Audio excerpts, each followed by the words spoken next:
नमस्कार। आज की कक्षा में आपका स्वागत है। हम रामचरितमानस के बालकांड में से आपकी पाठ्यपुस्तक में संकलित पुष्प वाटिका प्रसंग को पढ़ रहे थे।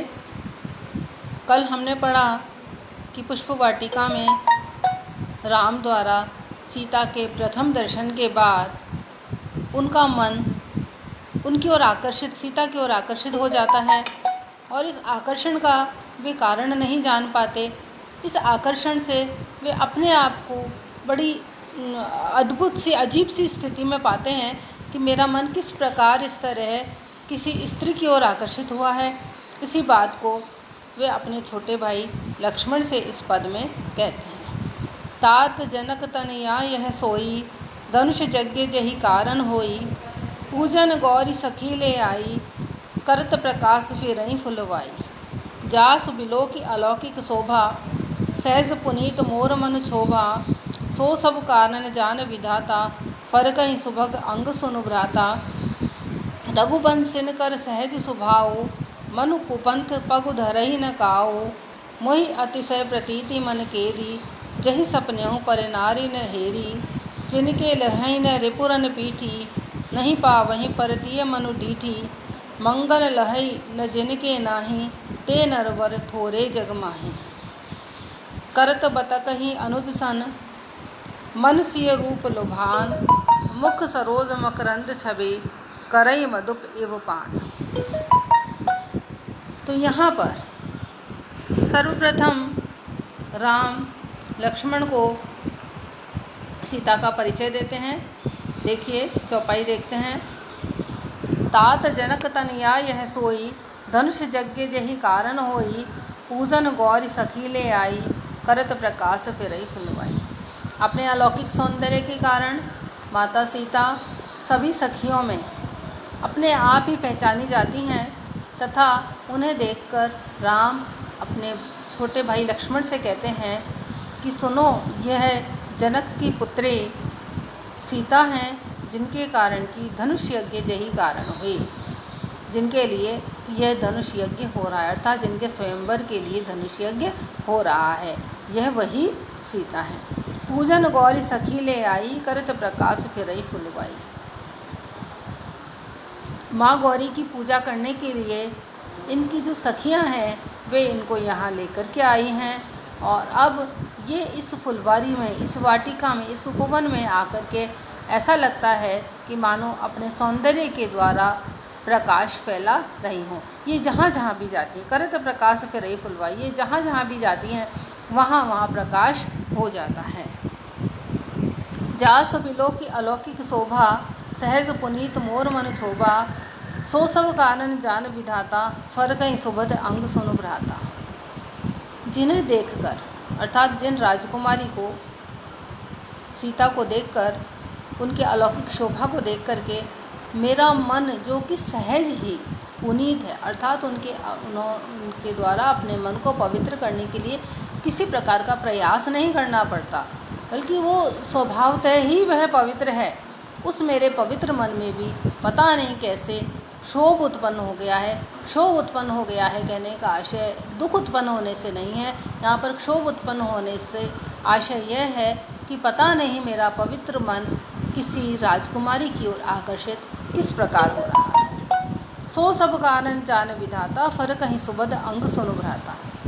अब मेरा मन राजकुमारी की ओर आकर्षित हो रहा है, इसका कारण तो विधाता ही जाने कि क्यों आकर्षित हो रहा है, क्योंकि मेरा मन तो स्वभाव से ही पवित्र है और किसी राजकुमारी की ओर आकर्षित होना उसके लिए संभव नहीं है, लेकिन पता नहीं क्यों इन राजकुमारी की ओर मेरा मन आकर्षित हो रहा है, इसका कारण ब्रह्मा ही जाने।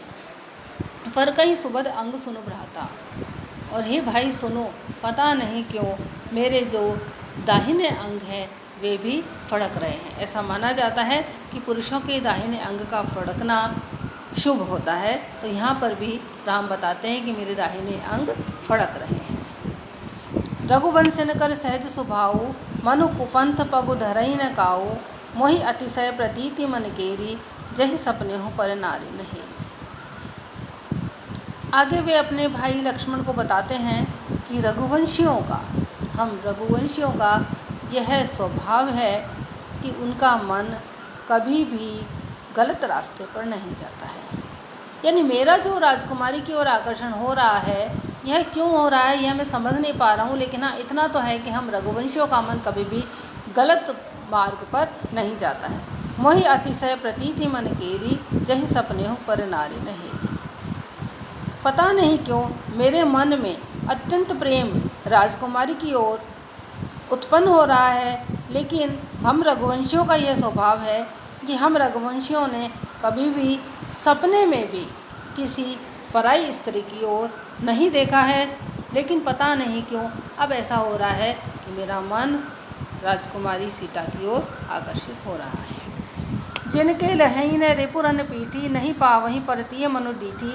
मंगन लहई न जिनके नाही, ते नरवर थोरे जगमाही।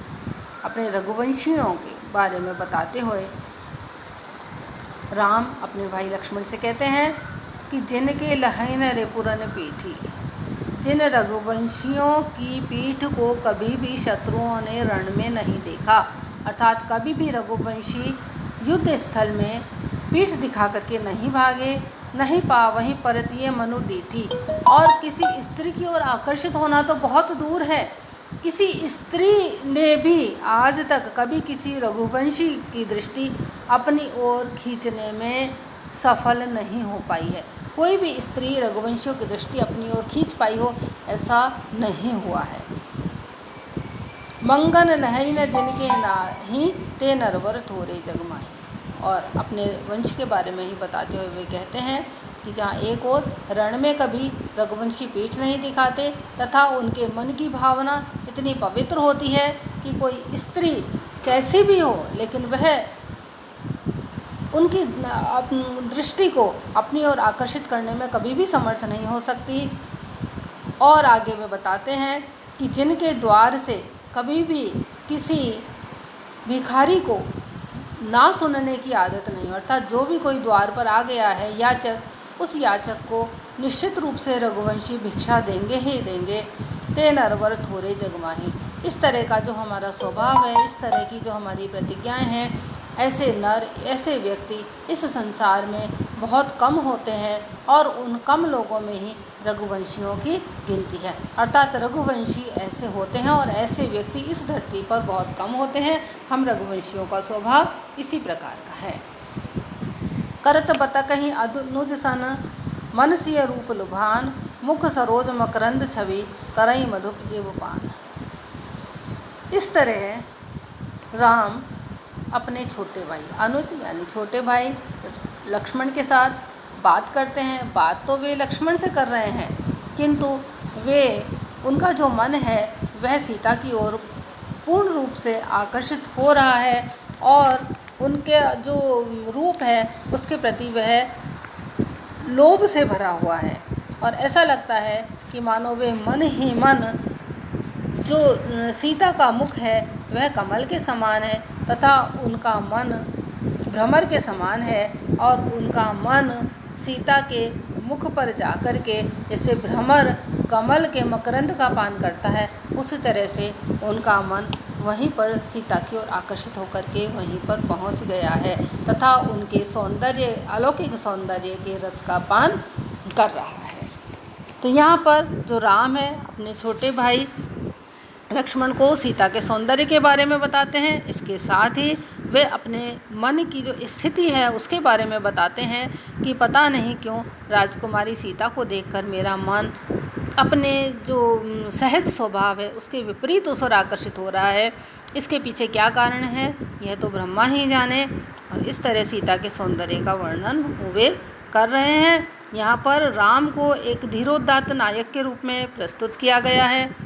साथ ही रघुवंश की जो श्रेष्ठ परंपराएं हैं उनके बारे में भी राम अपने भाई लक्ष्मण को बताते हैं। अनुप्रास और काव्यलिंग अलंकार का प्रयोग यहाँ पर हुआ है। धन्यवाद।